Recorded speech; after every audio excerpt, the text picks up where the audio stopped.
No, I take your point, sir. In fact, now when Mrs. Bhattacharya of SBI tried to recruit from the campuses, the court struck it down, saying that it has to be done through a national recruitment exam and process.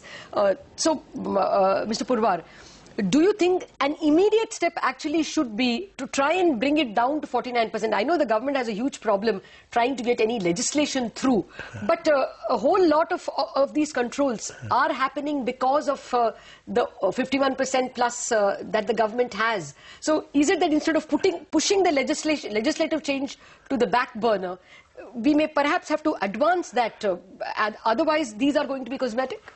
Lata, ultimately that has to happen. It may not happen today, but ultimately tomorrow. But it has to happen tomorrow.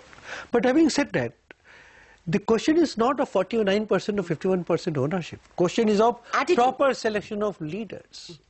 And I still remember when I joined the bank, State Bank of India, in the initial program, one very senior officer came and told that one of us is going to be the chairman of the bank one day.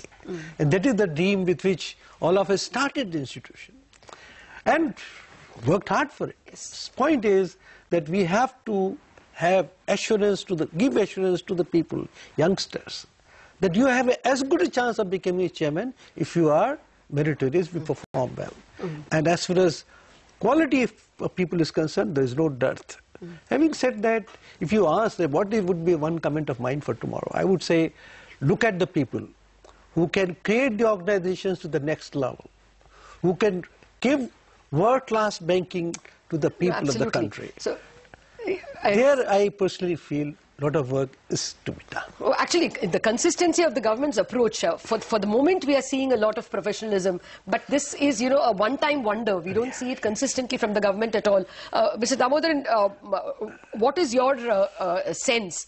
Do you think that only if this 51% plus ownership is removed, this restriction of leadership, you started by saying restrictions on the leadership, that comes because of, partly because of the CVC, CAG requirements, also because, as Mrs. Bhattacharya was told, that you have to go through national recruitment boards. Your salaries also have to have a certain scale. There are restrictions all over the place. So do you think that reducing that 51% majority is not a last good step, but maybe the first mandatory step? That is neither immediately necessary nor is it immediately practicable. It's not going to be easy, as Mr. Purwar said, to get to 51, to get below. But can 50, restrictions be removed without there will be problems there. Well, restrictions means what?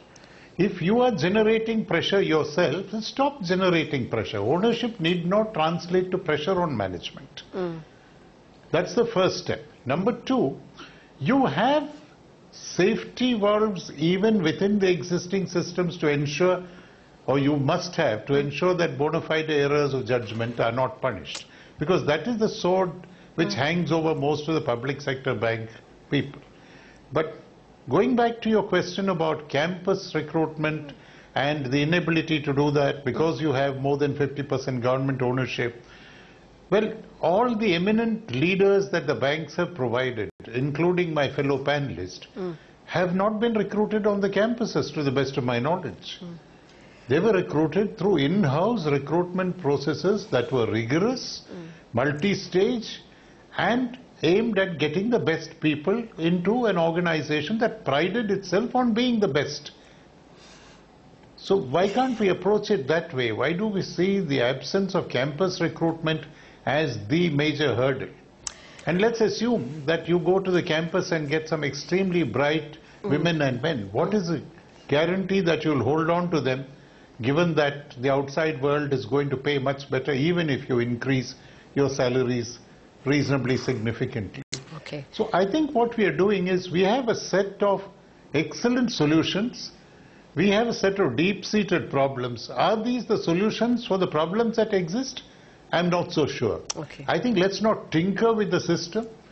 Let us look at strengthening the system. After all, it is a system that, for all its problems, has delivered something. It has taken banking to the common man. It has given simple products to the common people. Even recently, who was in the forefront of the Jan Dhan movement?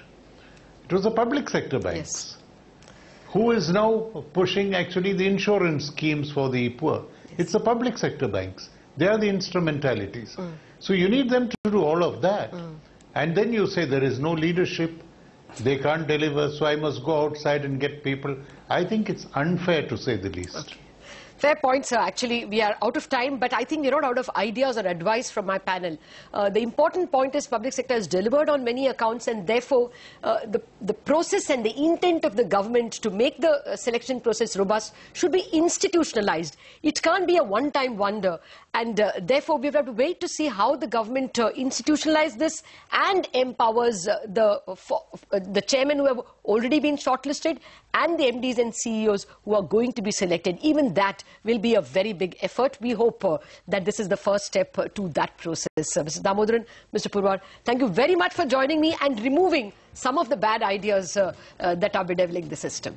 That's it on Economics. Thanks for watching.